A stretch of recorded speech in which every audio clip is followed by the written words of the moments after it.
ஒரு சாதாரண தவறு அதன் விளைவு ஒரு வாழ்க்கையை மாற்றும் அளவுக்கு பெரியது. இது வெறும் வார்த்தைகள் கிடையாதுங்க, இது ஒரு எச்சரிக்கை மணி.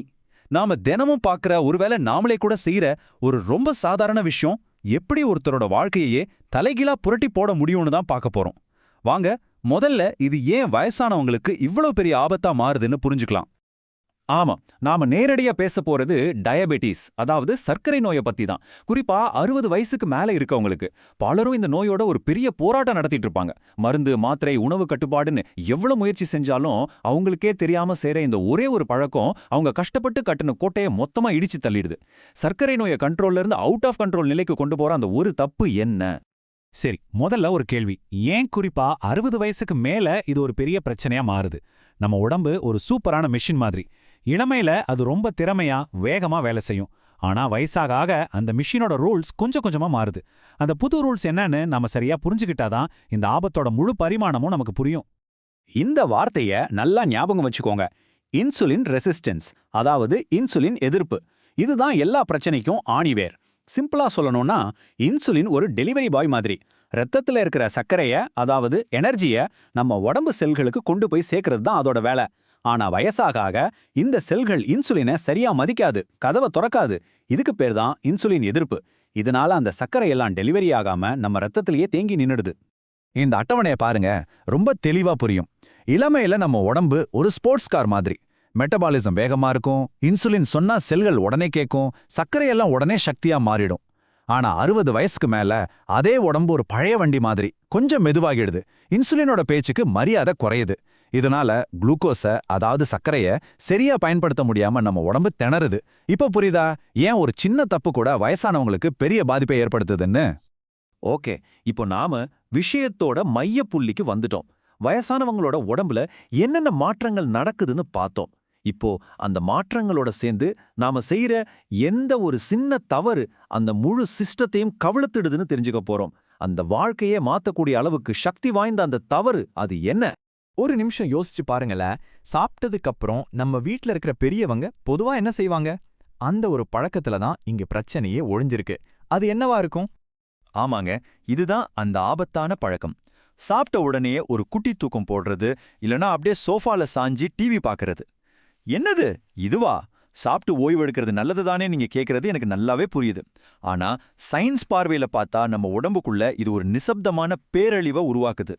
நீங்க சாப்பிட்ட உடனேயே அசையாம உட்காரும்போது என்னதான் நடக்குதுன்னு பார்ப்போம். முதல்ல நம்ம உடம்போட மிகப்பெரிய சக்கரை நுகர்வோர், அதாவது சுகர் கன்சியூமர் யாரு தெரியுமா? நம்ம தசைகள் தான். நீங்க அசையாம இருக்கும்போது தசைகள் அதோட வேலையை நிறுத்திடுது. அதனால ரத்தத்துல இருக்கிற சர்க்கரைக்கு போக இடமில்லாம அது ரத்த ஓட்டத்திலே மாட்டிக்கிட்டு சுத்திட்டு இருக்கு. அப்போ நம்ம இன்சுலின் எவ்வளவுதான் போராடினாலும் அந்த சர்க்கரைய செல்களுக்குள்ள அனுப்ப முடியாம திணறுது. பாருங்க, வெளியில அமைதியா இருக்கிற ஓய்வு உடம்புக்குள்ள ஒரு பெரிய போராட்டத்தையே உருவாக்குது. இப்படி சாப்பிட்டதுக்கு அப்புறம் ரத்தத்துல சர்க்கரை அளவு தாறுமாறா ஏறுறதுக்கு மெடிக்கல் பேரு தான் போஸ்ட்பிராண்டியல் ஹைப்பர்கிளைசீமியா. இந்த பேரை கேட்டு பயப்பட வேண்டாம். சிம்பிளா சொன்னா ரத்தத்துல ஒரு சர்க்கரை வெள்ளம் ஏற்படுறது. இது ஒரு முறை நடந்தா பிரச்சனை இல்ல. ஆனா இதுவே ஒரு பழக்கமா மாறும்போது உங்க ரத்த நாளங்கள் இந்த சர்க்கரை வெள்ளத்திலேயே மிதக்க ஆரம்பிக்குது. இதுதான் சர்க்கரை நோயோட பயங்கரமான பக்க விளைவுகளுக்கு முதல் படி. அந்த சர்க்கரை வெள்ளம் தொடர்ந்து நடந்தா என்ன ஆகும்? மெதுவா அது நம்ம நரம்புகளை அரிக்க ஆரம்பிக்கும். அதனாலதான் கை காலில் எரிச்சல், மரத்து போறது மாதிரியான பிரச்சனைகள் வருது. அடுத்து கண்ணுல இருக்கிற சின்ன சின்ன ரத்த நாளங்களை பாதிச்சு பார்வை குறைபாடுல ஆரம்பிச்சு பார்வை இழப்பு வரைக்கும் கொண்டு போய் விடும். அப்புறம் நம்ம உடம்போட ஃபில்டர், அதாவது சிறுநீரகங்களை பாதிச்சு டயாலிசிஸ் ஸ்டேஜ் வரைக்கும் கூட கொண்டு போகும். கடைசியா இதய நோய் வர்றதுக்கான அபாயத்தையும் பல மடங்கு அதிகரிச்சிரும். பாருங்க, சாப்பிட்டுட்டு சும்மா படுக்கிற ஒரு சின்ன பழக்கம் நம்ம உடம்போட முக்கியமான உறுப்புகளை ஒவ்வொன்னா காலி பண்ணுது. இவ்வளவு நேரம் நாம பிரச்சனையின் தீவிரத்தை பத்தி பார்த்தோம். கொஞ்சம் பயமா கூட இருந்திருக்கலாம். ஆனா இப்போ ஒரு நல்ல செய்தி. இந்த மிகப்பெரிய பிரச்சனைக்கு தீர்வு ரொம்ப ரொம்ப சிம்பிளான ஒண்ணு. இதுக்காக நீங்க ஜிம்முக்கு போக வேண்டாம், கடுமையான உடற்பயிற்சி செய்ய வேண்டாம். இது ஒரு சிம்பிளான ஆனா ரொம்ப சக்தி வாய்ந்த மருந்து. ஆமாங்க, வெறும் 10ல இருந்து 20 நிமிடங்கள். நீங்க ஒவ்வொரு முறை சாப்பிட்டதுக்கு அப்புறமும் ஒரு 10ல இருந்து 20 நிமிஷம் மெதுவா நடந்தீங்கன்னா போதும். இந்த ஒரு எளிய செயல் நாம இதுவரைக்கும் பேசின அத்தனை ஆபத்துகளையும் தடுத்து நிறுத்தக்கூடிய அளவுக்கு பவர்ஃபுல்லானது. இத ஒரு பழக்கமா மாத்துறது ரொம்பவே சுலபம். சாப்பிட்டு முடிச்சதும் உடனே படுக்காம எழுந்து நில்லுங்க. வேகமா ஓட வேண்டாம், ஜாகிங் பண்ண வேண்டாம். ரொம்ப மெதுவான ஒரு நட போதும். வீட்டுக்குள்ளே நடக்கலாம், பால்கனில நடக்கலாம், இல்ல வெளியில கூட நடக்கலாம். ஒரு 10 நிமிஷம், அவ்வளோதான். இந்த சின்ன மாற்றம் உங்க உடம்புல ஒரு மேஜிக் மாதிரி வேலை செய்யும். இது வெறும் பேச்சில்ல, இதுக்கு பின்னாடி அறிவியல் இருக்கு. பல ஆய்வுகள் இதை நிரூபிச்சிருக்கு. இந்த சார்ட்ல பாருங்க, சாப்பிட்டதும் ஓய்வெடுக்கிறவங்களோட ரத்த சர்க்கரை அளவு ராக்கெட் மாதிரி எகிரும். ஆனா அதே உணவை சாப்பிட்டுட்டு ஒரு 15 நிமிஷம் நடக்கிறவங்களுக்கு சர்க்கரை அளவு எவ்வளவு அழகா கட்டுப்பாட்டுக்குள்ள இருக்கு பாருங்க. இது எப்படி நடக்குதுன்னா, நீங்க நடக்கும்போது உங்க தசைகள் ஒரு ஸ்பாஞ்ச் மாதிரி ரத்தத்துல இருக்கிற சர்க்கரையை வேகமா உறிஞ்சு உடனே சக்தியா மாத்திடுது. இது இன்சுலினோட வேலையை ரொம்ப ரொம்ப சுலபமாக்கிடுது.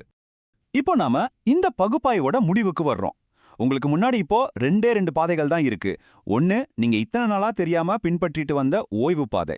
இன்னொன்னு, நாம இப்போ தெரிஞ்சுக்கிட்ட புதிய ஆரோக்கியமான நடைப்பயிற்சி பாதை. எந்த பாதையில பயணிக்கணுங்கிற முடிவு உங்க கையில தான் இருக்கு. நீங்க ஓய்வு பாதையை தேர்ந்தெடுத்தா சர்க்கரை ரத்தத்திலேயே சிக்கும், உங்க உறுப்புகள் எல்லாம் ரொம்ப கஷ்டப்படும், ஆரோக்கியம் நாளுக்கு நாள் மோசமாகும். ஆனா நீங்க நடைப்பயிற்சி பாதையை தேர்ந்தெடுத்தா சர்க்கரை சரியா பயன்படுத்தப்படும், உங்க இதயம், சிறுநீரகம், கண்கள் எல்லாமே பாதுகாக்கப்படும், உங்க ஆரோக்கியம் உங்க கட்டுப்பாட்டுல இருக்கும். இந்த 2ல எது வேணும்னு நீங்களே முடிவு பண்ணிக்கோங்க. இந்த கேள்வி உங்களுக்கு மட்டும் இல்லைங்க, உங்க குடும்பத்துல இருக்கிற ஒவ்வொரு பெரியவங்களுக்கும் ஆனது.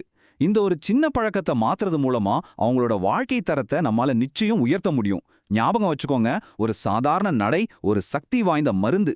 நாளைக்கு நீங்க சாப்பிட்டு முடிச்சதும் சோஃபாவை தேட போறீங்களா இல்ல ஷூவை தேட போறீங்களா? உங்க பதில் உங்க எதிர்கால ஆரோக்கியத்தை தீர்மானிக்கும். நல்லா யோசிச்சு முடிவு பண்ணுங்க.